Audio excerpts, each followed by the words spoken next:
And we're live. Welcome to Music Matters with Jason Tramm. Thank you so much for joining us for our unique podcast community, where we explore the triumphs and challenges of the performing arts world as seen through the eyes of distinguished colleagues. It is always great to bring in new guests and new topics. Here on Music Matters, we explore both the classical world and the contemporary world. It's not uncommon. We have singer-songwriters, indie rock bands, rap artists, world music personalities, opera composers, you name it. Here on Music Matters, we discuss it. Thank you so much for joining us. Please remember to subscribe to us on YouTube and also follow us on our various social media platforms. You can Instagram, Twitter, Facebook, you name it, we're over it. You can also hear us on Google Podcasts, Apple Podcasts, Spotify, and you can hear us on the radio on WMCA from 11:30 to noon on Saturdays on New York City. So thank you so much for joining Music Matters with Jason Tramm. We have a wonderful guest today. We have a rising star composer, Felix Jarrar, who is a composer and pianist.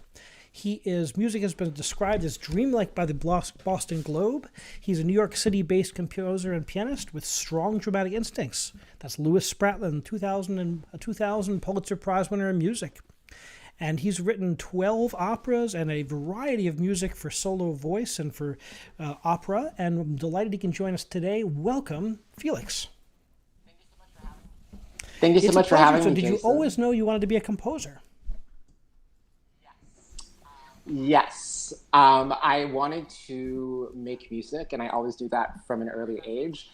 Where that road would take me, I never knew. But so I grew up in Fairfield, Connecticut, and my parents were not musical people, but they had a friend who had a piano. And so every time we'd go to their house, I'd play the piano. And so I got to the point of where every time we'd go to drive past their house, I demand to go inside.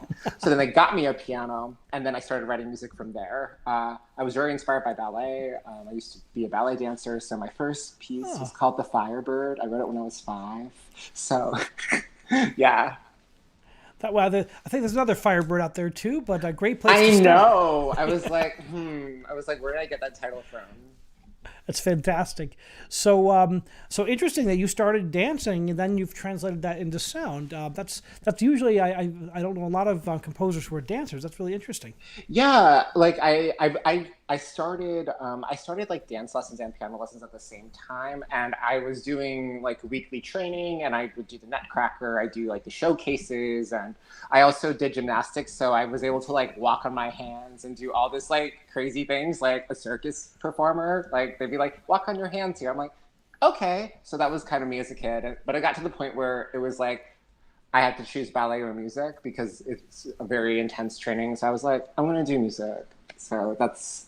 But yeah, ballet was a big inspiration. Fantastic. Have you written any ballets to date?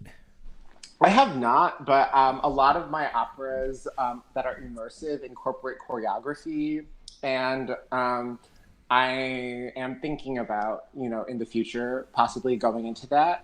It's a definitely different animal, but the theatricality, I think, of ballet is like very evident in my writing. Remind me when we get off the air. One of my dear friends is a ballet choreographer and director who runs a professional company, and I'm his music director, and we're always looking for new voices. So it's unusual to hear people say they've got that love of dance and ballet. Yeah. I personally love conducting ballets, and I love working with ballet dancers. It's such a different art form, and I just love to watch the grace.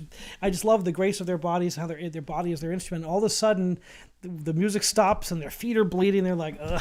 I know. No, it's just amazing to see them between the... Yeah, point shoes are brutal. It's like a thing. They're like amazing athletes / artists. I just love the whole, and I love collaborating with ballet. That's always such a blessing and pleasure. But very cool. So when did you write your first composition, and what was it? So it was a Firebird when I was 5. So 5 years old. Yeah, so that was the first piece, like the Stravinsky title. So yeah, which was it was a piano piece. And then from there, I wrote a lot of piano pieces that I would play. And that started like a habit of me playing my own works and like performing my own pieces. From there, I studied with a bunch of different teachers. But when I was 9 years old, I started studying with piano pedagogue Burton Hathaway, who's based in Connecticut. He's taught Lisa Kaplan of Eighth Blackbird, a bunch of some of the faculty at Berkeley and Boston. And he does, and he's also a wonderful composer. So through working with him on like piano rep and my technique, I also learned about his music. And so like when I did a lot of piano competitions. So I started off as a concert pianist, solo rep. So when a competition, I remember, needed like a new piece or like a contemporary piece, and he had a beautiful piano suite which I hadn't ever been premiered, and I was like, I want to play this piece. And so I ended up premiering it, and that then started this whole other track of my career, not only composing new music but also performing new music, which I do very actively right now. So kind of one thing led to another with that. And so that's how the performing composer thing started. Like from my first piece, I literally was like a piece I would perform. And now I literally do that when I like music direct my operas. That's fantastic. Yeah, it's so great to be able to do both sides of the equation. And so, in your undergraduate, were you a composition major or were you a piano major as an undergraduate? So I was both. I did my degree in composition and piano performance at Marlboro College in Vermont. Fantastic. I've heard very good things about their program. What did you learn when you were there? So the funny thing about Marlboro is they have the Marlboro Music Festival. So they have all this music. The college is a liberal arts college. And so the cool thing about it is there's no degree program. There's no degree for, say, you create your own. So they have the degree for you to do. I teach at a liberal arts school. I just love that kind of flexibility and creativity. You can really get some incredible training that way. Yeah. So I did my degree in like writing and producing an opera and doing a recital, and I wrote a thesis on Liz Sleater and presented it at a conference at Bowling Green State University. So that was what I did, and what was great about it was I could get like funding because they give funding for student research, and my research project was professionally producing an opera.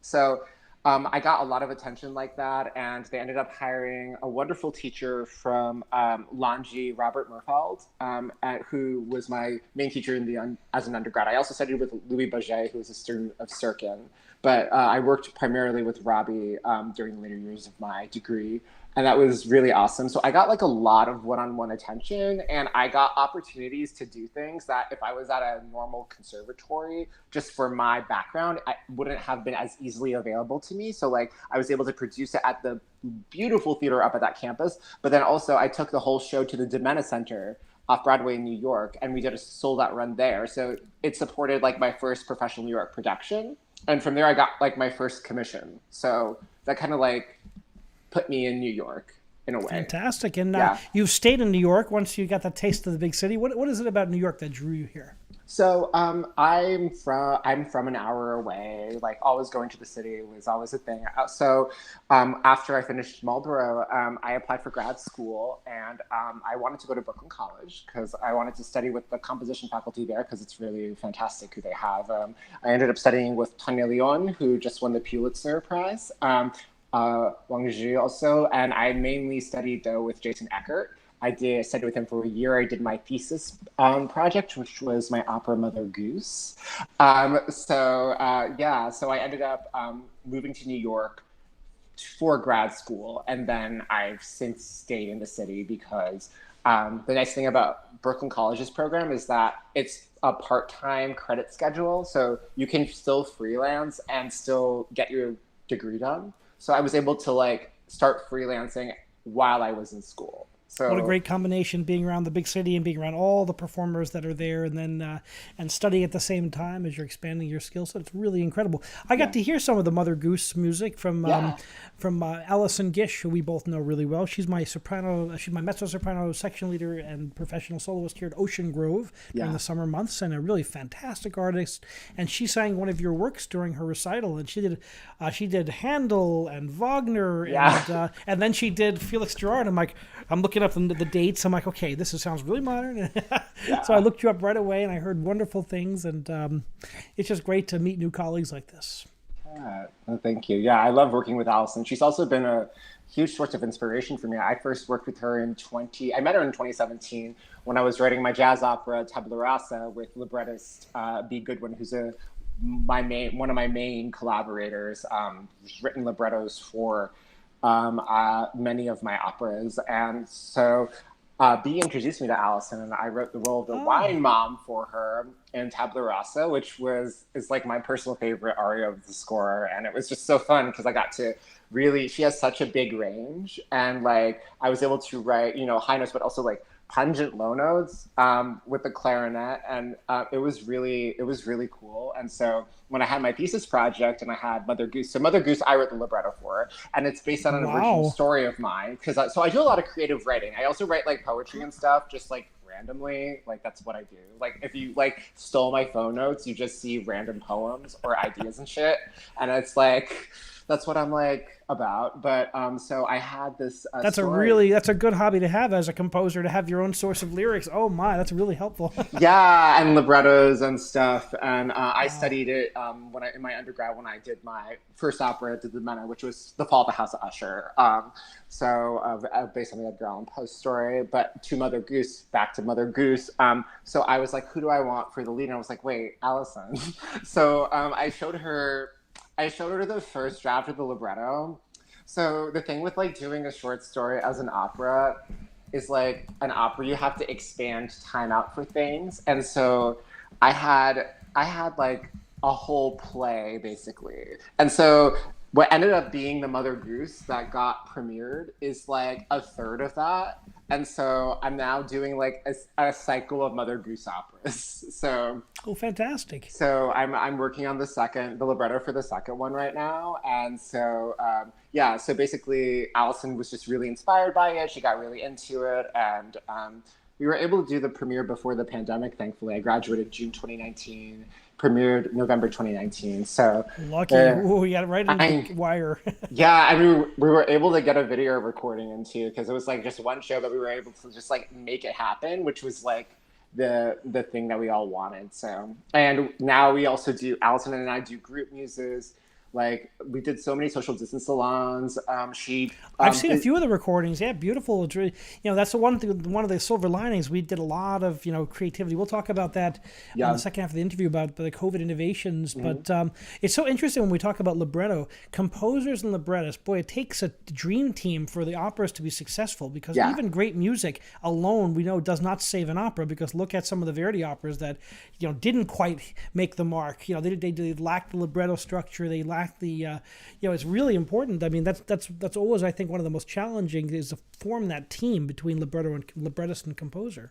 And also in Verdi, it's very interesting, because you have like this great music, but how do you explain the plot of Trovatore to someone? Or Forza del Destino, and I've conducted Forza. I've done like all the music and concerts, but like it falls flat dramatically, and it's such a great show. Because it's like, musically, how do you get lost both running away from your father's house? Anyway, never mind. But like, it's like that sort of thing. So like, I'm very big about text, and I'm a text nerd. I love poetry.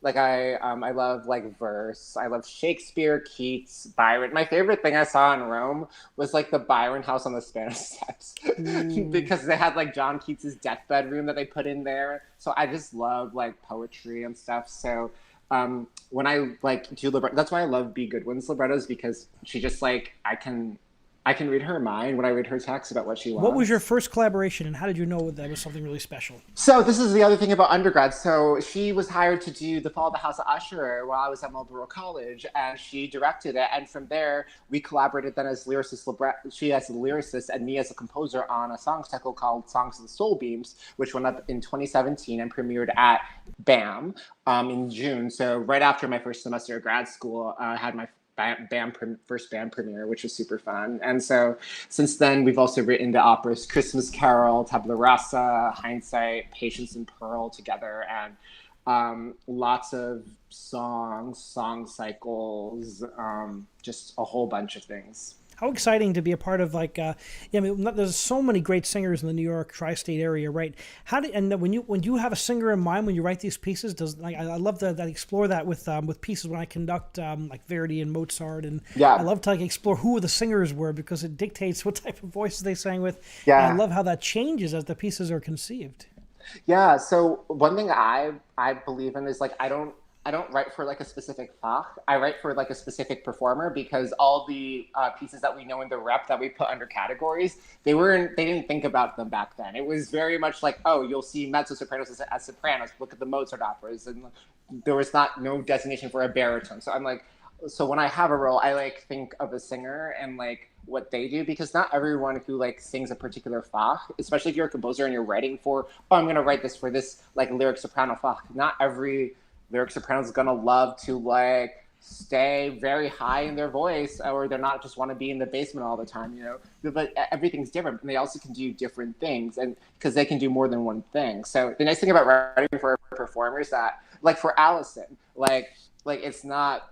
She has some things that are very unique to her that you can assign to a fach, a couple of fachs actually. Really, definitely. Yeah, but she's very much her, and it's her voice. So I like hear it when I write it, and that's because I'm very influenced also by bel canto music and like voice first music. When I think of that, like the operas of Bellini, Donizetti, Rossini, that's how I approach the writing for the voice, because it's like at the end of the day, it's opera, and it's like operatic singing, and like that's there's no better models than the bel canto masters, right? And contemporary bel canto, I like that. So describe your musical content. I was listening to I listened to a little bit of The Fall of House of Usher, and how would you describe your melodic writing and your harmonic writing? Well, I would say I'm sort of a chameleon in that I love to put things together. Like I love to have a foot in reality and then throw in something that kind of like kind of messes around with it. So like I love to explore. I'm very influenced by Romanticism. I'm a pianist, born and raised, Schumann, Liszt. Like that's my bread and butter. So like, you know, I love playing Bach, so I love to write counterpoint, you know, fugatos, like, you know, counterpoint invitation. So that's an element of it. So you definitely get the Baroque element. I love Stravinsky, so there is elements of rhythm that I do like to play with. And I also love jazz and American songbook and pop music. And so that's in there too. I love it. You are like a chameleon. Now, I had Jan Swafford, the composer and author, on the show previously. He talked about the how composers today are like at the rubble of all these different compositional schools, and they pick and choose, and they put their house together based on all these different compositional styles. And I think that's really a strength, is having all these to choose from. You know, Bach wrote in that one style. He wrote in his style, which was kind of polynational at the time. But today we have all these choices to kind of use as inspiration. Yeah, no, totally. And I can, like, for Tabula Rasa, that's what I designated as a jazz opera. So I use a lot of elements of jazz. There's a lot of elements of like jazz, like improvisation.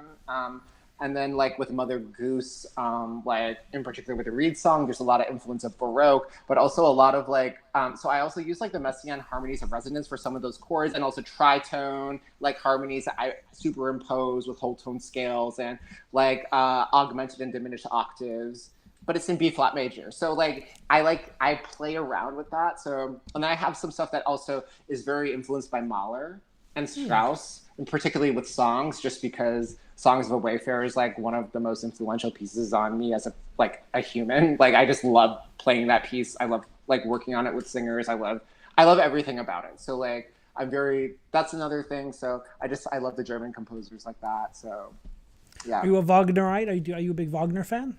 I prefer Strauss and Mahler to some of Wagner, but I mean, I definitely love some of them, like Tristan, obviously, but definitely I choose Salome, Elektra, Rosenkavalier, Ariadne auf Naxos. That's like my home. Like that's like, oh, that's my door. So. Yeah, but I do appreciate Wagner, and but I don't know, Strauss, the orchestral virtuosity is very influential for me, and I also really like with Mahler, like the philosophy and stuff like that. So yeah, that's really cool. Yeah, it's great to have all that at your disposal and to draw from. How about your orchestration? What are some of your influence when you orchestrate? I'm really influenced by chamber music, so I do like a lot of chamber operas. So that's like violin, viola, cello, piano, clarinet, flute. not those are just like the subsets. So I play around with that, and I'm really influenced by all sorts of people. I would say probably someone who I mean the bel canto I think is really good for like knowing how to support the voice, right? Works not overpower. Yep.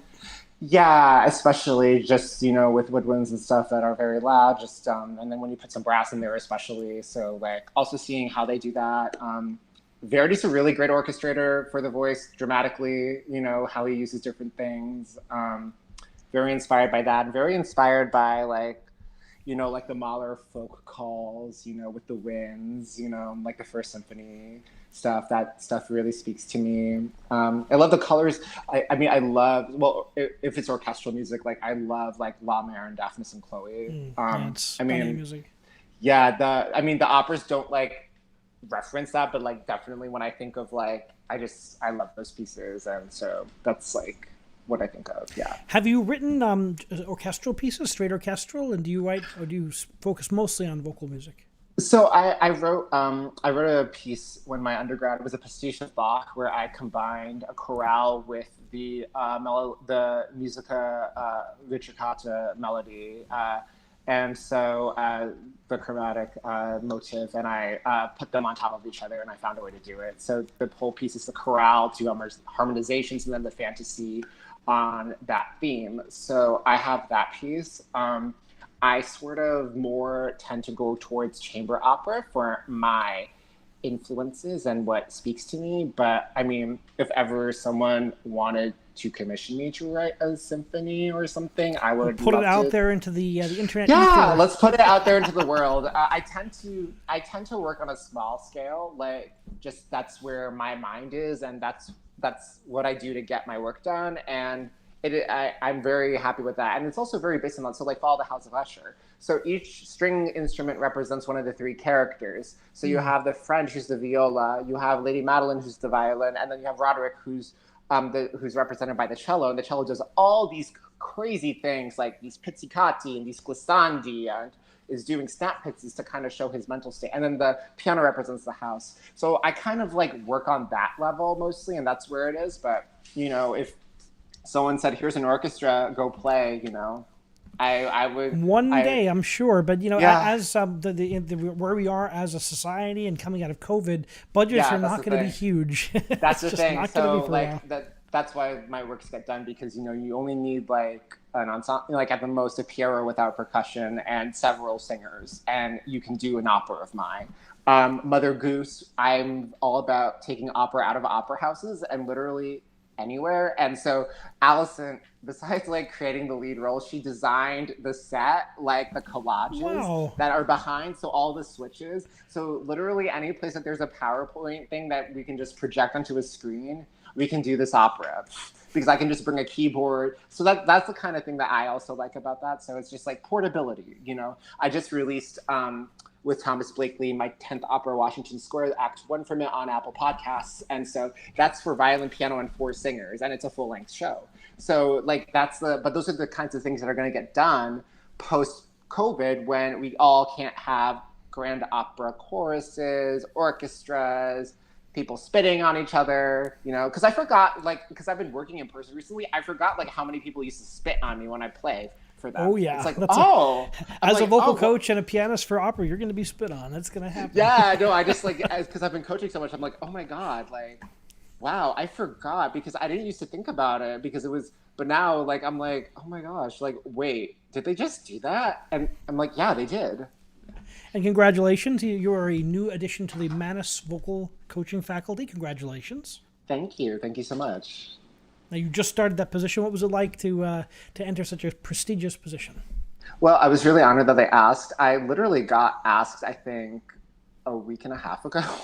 I got an email. Thank you. I was rehearsing. I'm doing a project with the wonderful mezzo-soprano Anna Kelly, set of Rilke songs, and we were rehearsing that. And then I got an email saying, hey, we need a coach for... So Christopher Cerrone and Stephanie Fleischman have a electroacoustic chamber opera in a grove, and Christopher Cerrone is a faculty at Manus, and so one of their productions is a workshop of 3 scenes of it with the electronics. So they asked me to come coaching, and I was like, absolutely. And it's been very fun. It's got lots of spooky elements. It's going to be very fun. The performance is at the end of the month, I think on the 25th. Ooh, so I'll have to check that out. I think it'll be viewable. But yeah, I was just super happy to do it and just get back in there, because I especially like in July, I like recorded like 6 new vocal piano operatic pieces. So like I work a lot with like composers for like what sound do they want, because what I love about like playing like other people's music is like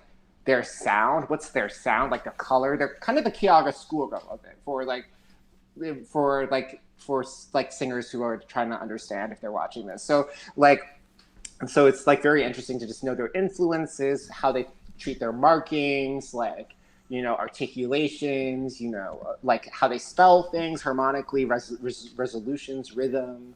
Like there's so many things that approach you can... to dissonance, you know, approach to dissonance, consonants. Huge.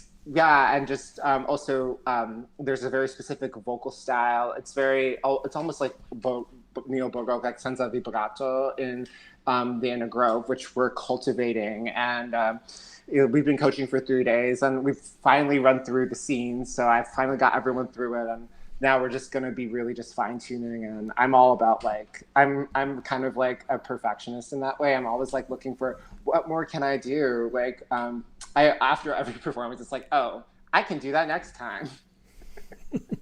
Isn't that great about, like, you know, as an opera conductor, I find I'm always growing. I've been in this business a long time, but I always learn from my colleagues. And I was assistant conductor and chorus master up at a production up in Phoenicia, and we had this great big grass. It was just like so much fun to just do a different side of it. I didn't have to conduct the performance. Like, this is so much fun being on the musical staff. I had a blast working with my colleagues, and it just reminded me why I love opera so much.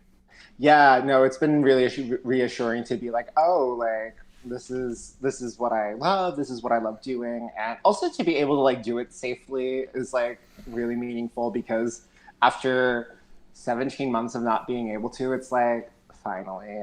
So let's delve into the COVID period. So you just did that big performance. You got your Fall of the House Usher recorded. What was it like, you know, when COVID hit? And I know the whole industry was just devastated. But how was it for you personally? Oh, so it was not great, you know, but like it was pretty bad, but like the way I think about it is it was like bad for everybody because like literally in March, so Fall of the House Usher, that was 2016, Christmas Carol 2017, Tabula Rasa 2018, Mother Goose 2019. So I had all these full lengths going up. And so my full length with B, Hindsight, which Nova Domini was going to do with my dear friends Gabriel Hernandez and Joseph Vitale as the cast. I love the shout outs. I love to shout out my friends and colleagues. So feel free. I know, they're awesome. So like, yeah. So Eric Umbel, clarinet, and me and B doing it. So we were going to do this piece in May of 2020. Never happened for obvious reasons, but also was also planning like showcases in Boston, possibly California, a lot of things. There were a lot of like wonderful things. And one thing that I did get to do though is like I did get to go back up to my alma mater in Vermont. And March 6th, 2020, I gave the last performance live of my music. It was art songs with my amazing colleagues like Miguel Angel Vasquez, Savannah Green, and Ryan Alay. So all 4 of us were like in a car. So like it was pretty sure one of us had COVID at the time, even though we thought it was bronchitis. But you know, we were like, at that point, there was only like 1 confirmed case in New York. So we're like, okay. And so we were like trying to get hand sanitizer. We weren't able to. We did the whole trip in a day. It was a crazy day. But as soon as we got back to the city, then it was like shut down. Everything was like canceled. And I remember the day they announced, like, because I was like rehearsing. I was like, okay, let's at least try to rehearse. And I went to, I think, Opera America for something, a recording and like things. And then we got the announcement of, hey, like, stay home. And we're like, okay. Maybe in a few weeks. So maybe by May it'll be fine. April. Okay, maybe by June. And we're like, no, this is like gonna go on for fucking ever. A year and a half goes on. Yep. Yeah, no, and it was like it was a train wreck. And then like, thank God for unemployment and stuff. And then so Allison and then my 2 other awesome soprano friends, Julia Claire Taylor and Marina Harris, they were all like, yo, like let's do something, because like let's just like make something happen. So I saw some clips of people that like were playing audio tracks and like singing to them, and I asked them, how did you do that? And they were like, oh, the pianist pre-recorded the track and I sang on top of that. And I'm like, cool, karaoke, I can do that. So what ended up happening is the karaoke. So what ended up happening was a whole series of, oh my God, hours of voice memos. Because some of the bel canto rep, you just have to sing through, or like any operatic rep that isn't like Stravinsky in time. I have to know like the subtleties. Even Mozart, you can't like straight up do because of all the breaths that the singer has to take. So the recits make it so challenging to the. Oh my God, Baroque recit is the most disgusting thing to record. Like in a pandemic, it's so hard to do because it's always so different, and also like it's so based on what the singer does, and I will also embellish the chords like based on how this.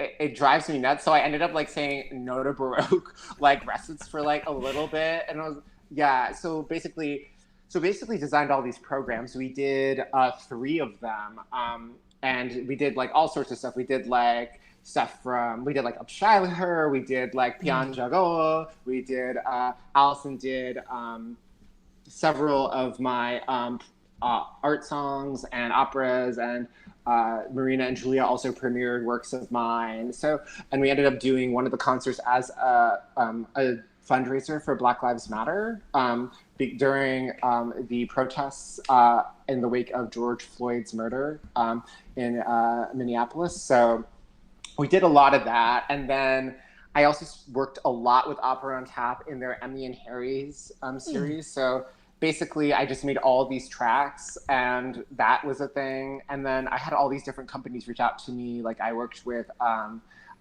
Prismatic Ensemble in Philadelphia for a premiere. Core Productions in Chicago did a Pride concert that featured Joseph Butel, who I mentioned, and also soprano Tracy Cox, who's fabulous. I love her. So, and then Social Distance Opera, which is Barn Opera affiliate, and which I'm now the assistant music director of. So that ended up being. Thank you. That ended up being a COVID connection because a colleague, Chris Plass, he put me in touch with Josh Collier, who runs it, and because I didn't know there was an opera company in Vermont. So they premiered my 7th opera, Patience in Pearl, and then I came on for Tosca, and now I'm working with them very frequently. I also did their live stream in Christmas. I ended up counting. I was apparently on like 100 live streams, like with everything that I like, not like, with. Yeah, and then there were also rebroadcasts and stuff, but it was like my tracks were like on a lot of different things, and there's also like this thing called like Voce, which is like based in Baltimore. So like there were so many things that just like happened, and then also like just auditions. So I ended up being really busy. I'm continually impressed by the creativity of the creative career people. I mean, we all had to reconsider what it means to be a creative artist, and congratulations on being so adaptable and figuring it out. I mean, a lot of people, there are some people I know who did nothing. They read books, they studied a new language, and other people found new ways to be creative and use the digital medium. Are you still going to do digitally inspired productions when you go back to live again? So I do make tracks still, and also just for but I'm right now focused on, there is live performances happening and stuff, and I do have to get things ready. So, I'm still doing it. It's not as much. My last live stream I did on my YouTube channel was it was Ariadne auf Naxos. I called it Ariadne auf Corona. Yeah, I saw that. So that was the last one I did. But I mean, like I'm still doing like different tracks for things. No plans for like a virtual concert yet. But the podcast opera that just got released, Washington Square. Nice. Oh my gosh, I'm forgetting about what I'm doing. I'm so sorry. I am so tired. But that was totally virtual. It was done by Ryan Malay, who sang on my concert I mentioned. We have Act 2 coming in a few months, and also Barn Opera is going to be doing a premiere of another opera of mine, which I can't announce yet, but it's going to come this season. So those 2 virtual projects, yes, are happening. And in terms of apartment concerts, that's my piano and that's my co-op bag. But like I do group muses, I live stream those. So I try to it's a hybrid right now, I would say. I mean, right now it's mostly in person, like in my day-to-day, but I don't know. It depends in the winter how bad things get. Well, hopefully we won't need that. But it is a great tool because I have a lot of indie singer songwriters and indie bands on the podcast as well, and some of them have humongous audiences they build. A lot of them through COVID, they really focused on digital when the live performance stopped, and they wound up building huge audience. And I've like more than doubled my audience here by doing this. And now that I'm back into live performance and back to conducting again, it's very fascinating because a lot of people will come see the performance who heard the podcast. So it's an incredible tool to get our art out there and for people to connect with us in new ways. Yeah, absolutely. I definitely think I really had a lot of more recognition come through COVID just because I was doing all these different kinds of projects and I was like very flexible with things. Like if someone needed a track, I would do it, or this, or like a new piece. Because also my music can be done virtually, like so I can like put a track down and they can sing it, and it works because it's very, I was always taught to write like not simple, but in the simplest way possible to make the maximum music expression. And so that's really gone very far for me in terms of like performances. So I think like the pandemic like definitely let people become more aware of me than if it was just like, I guess because I just had that audience and my YouTube channel, like you were saying, like it just increased all that much, which was awesome. And congratulations on that. So it's just like, it's like there are upsides to learning about the power of technology, which is what I think is a takeaway from this, because I don't think we all appreciated that because we were able to do so much,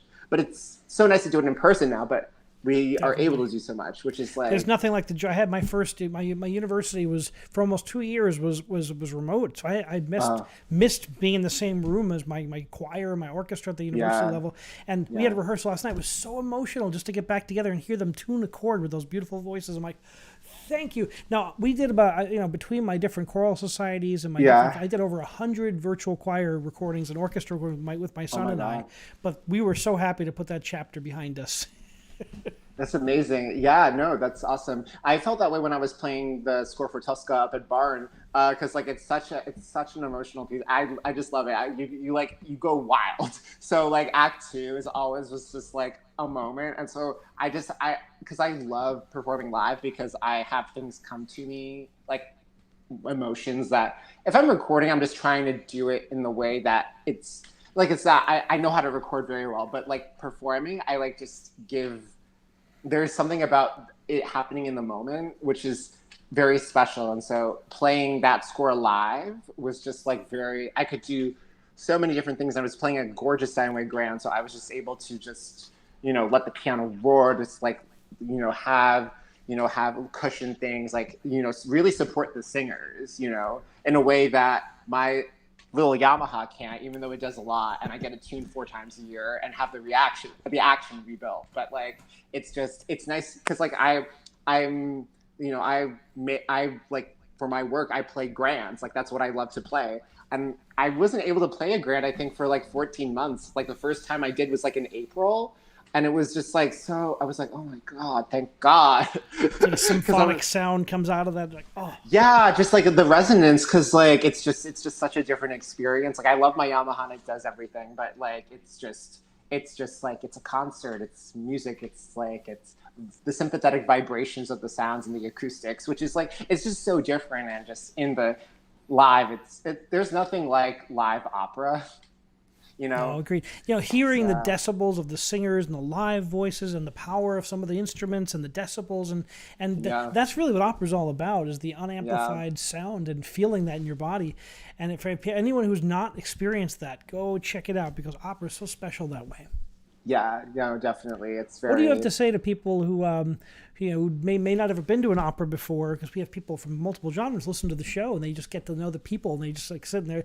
I've had, I love it. I had Alessandra Mark, who listens to the show quite a lot. She'll be a guest coming up this month, who's a Met legend, and she like loves to watch the rock bands and comment on the rock bands, which I think is so cool.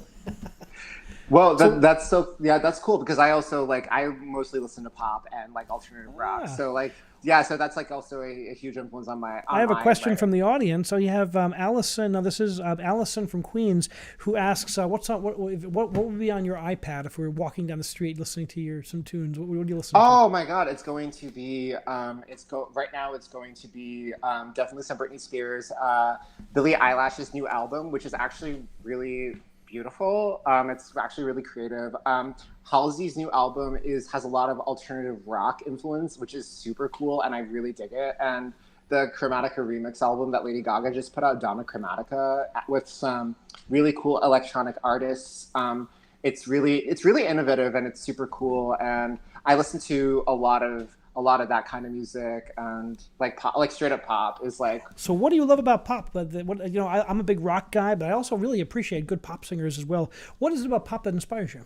I think the immediacy of the lyrics and just like, you know, so like what I like about like a pop song, you know, there's like it can grab you with like the lyric or the hook or something or like a play on words that's like, oh, like that like it's just more immediate because with classical music there's a whole tradition, a performance practice. It's like a very, you know, I it's hard to me for me just to listen to classical music for enjoyment just because I have to listen to it so critically when I'm working on it It's work, that like yeah. I almost have to unplug and like listen to like things that I don't have to think about in that way. So um and I try to do that when I write my art songs is like really like capture like oh like that kind of like I love that autobiographical aspect of also some of these pop songs is like which is really interesting to me and like that also there are classical pieces that are too I mean obviously but like for pop it's like very much like and there's an informality about it which I find to be very appealing that I think classical music can adapt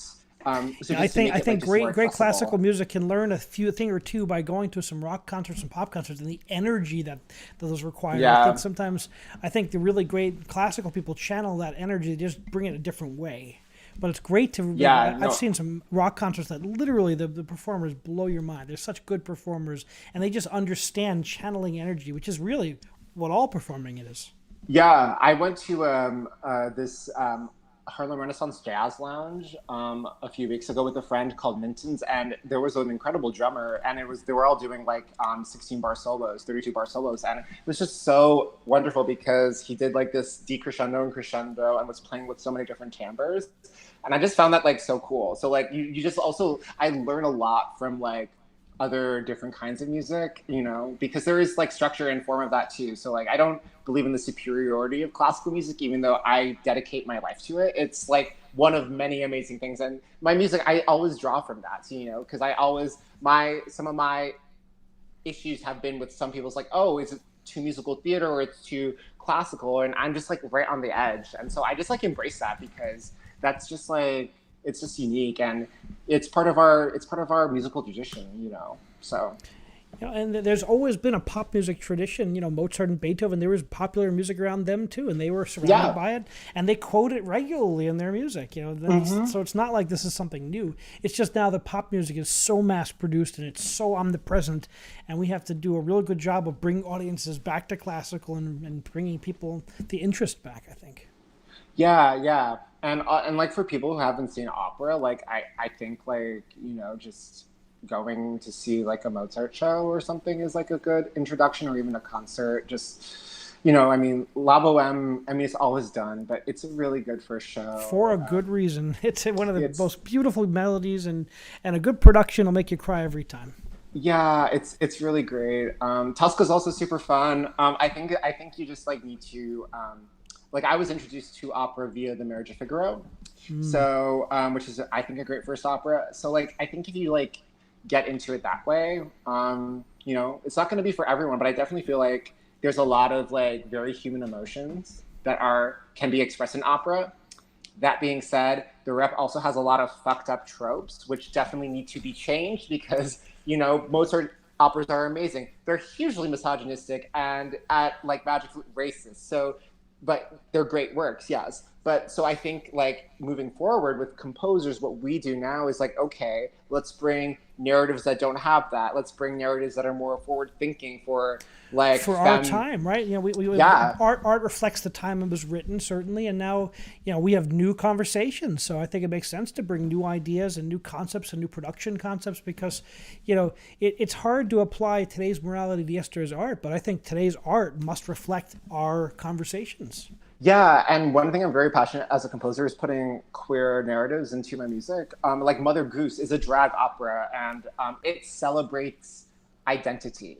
One thing that I have a huge problem with contemporary operas, and I'm not going to name names, a lot of them focus a lot of them focus on the trauma of the queer community. I'm not saying they're bad pieces, like some of them are great, but they focus on the community's trauma, and like it's either a coming out story or someone's getting gay bashed or someone's getting arrested or someone's getting like assaulted on stage. So it's like, but there's the LGBTQ community, like, as a gay man, I want music that celebrates it, and Mother Goose is a celebration of it. There's like no sense of trauma. That's just about embracing who you are and just living it to the fullest. And that's something I'm just like passionate about bringing, like personally, and kind of the Mother Goose operas, because there's like going to be 3, but right now there's Mother Goose. It's like all about that, because the Mother Goose original, it ends with a gay wedding where everyone is like waving pride flags and choreography a la Les Mis,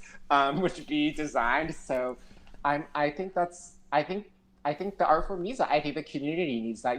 I'd love to do Mother Goose at a gay bar or like a gay club or like on a outdoor pride concert. Like I wanna incorporate like opera into that because it has the ability to express so much. But since it's so Eurocentric and very heteronormative in a lot of the things, and it also because it deals with royalty and, all this, these patriarchal society, it's like, okay, but then let's like bring ideas and pieces that aren't that, and opera's changed so much in the years, and it's constantly evolving. Mm-hmm. And I think it's healthy to explore new ideas, bring new perspectives.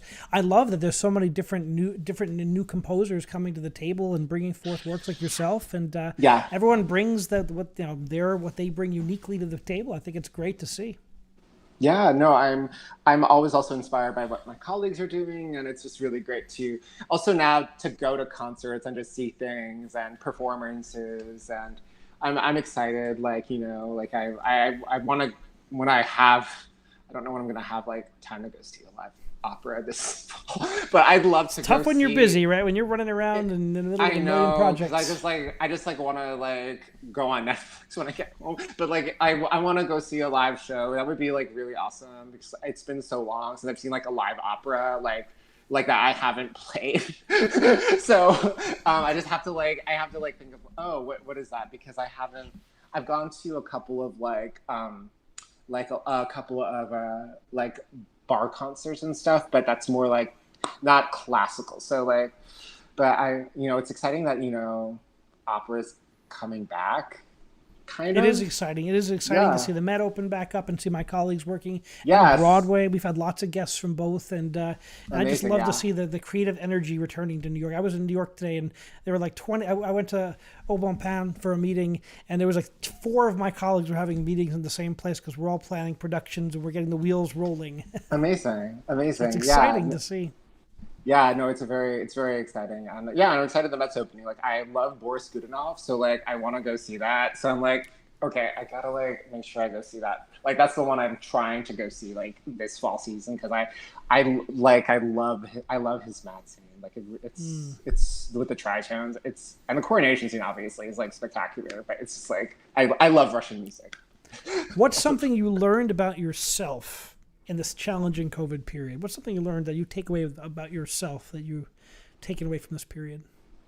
I think I learned so COVID was tough for me, but it wasn't tough for me in the sense it was for everyone else. So my dad died 5.5 years ago, and when I was finishing up my undergrad, and that was probably the hardest time of my life I'll ever have. So having to like be in a pandemic and stay home for the safety of other people so they don't die didn't seem like that big of an ask to me.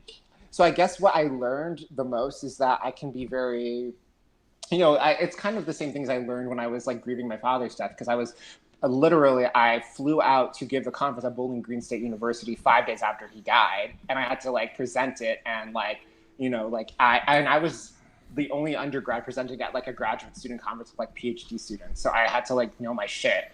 And like then 3 weeks after that, Fall of the House of Usher opened in Vermont. 2 weeks after that, it went to Domena Center. So I had to learn how to give myself time to process things, but also how to get your shit done and keep going and move one foot in front of the other. And that's what, whenever there's that tragedy in our lives, we've all have it, but that's where you learn how to be you learn how to deal with the emotions and continue on. There's never a good time for these critical tragedies. They kind of happen at the worst times like possible. That's just how life is, but you sort of just learn, you process it. And so I guess I just learned that I can rely on myself for that and just continue to and just grow as a person. I started doing yoga. I started doing that. I've written pieces that I never would have thought about writing. I wrote an opera about Lady Macbeth. I would have never thought about writing that if like we weren't in a pandemic. The Washington Square, the opera that Thomas and I just released, I would have never thought about writing that if it wasn't for the pandemic. All these collaborations, all these things, they wouldn't have like happened if it wasn't for the COVID pandemic. So I think I just learned that I can just take also inspiration from anywhere and kind of put it into like song, opera, and just also like take inspiration from people even if I can't be around them, like if we're just talking and we're like relating to what's going on and the hardship of it all. It's a lot, like life is hard, like it's a lot. And so music is like my one solace. I can always like go to the score and I can know I'm going to do my shit and it's going to be fine. So like when I approach that, it's the one thing in my life that's a constant. So the great thing is you get to bring your solace, you're finding solace enriches the life of a lot of people like who follow your work. And I encourage everyone to check out the music of Felix Jarrar. Felix, how can people find out more about you? So I have my website, which is felixjarrarmusic.com. I update it regularly, and I'll be updating it with my fall schedule very soon, just waiting on a few okays from everything and just organizing it. I am also very active on Instagram at @the_original_Fifi, F-E-F-E. And so I post a lot on Instagram. I also have a YouTube channel. So and should people subscribe? Please subscribe to my YouTube channel. So I also have SoundCloud and Vimeo that are also hyperlinked on my website, along with Mother Goose Recording and other things that you can find there. So I'm very reachable online, Instagram. So I always like hearing from people about things, like if they have ideas, Fantastic. Well, thank you so much for joining us tonight, and continued success in the next chapter as we come out of this, and hopefully everything stays open and in all of your work. We look forward to seeing your music in person. Okay. Thank you so much. Yes. Thank you so much, Jason. Same to you. Thank you for joining us on Music Matters with Jason Tramm. Please remember to subscribe to us on YouTube and follow us on our various platforms on YouTube, Facebook Live. You can also hear us on Apple Podcasts, Google Podcasts, Spotify, and on WMCA radios from 11:30 to noon on Saturday. So thank you so much. And remember, keep music alive.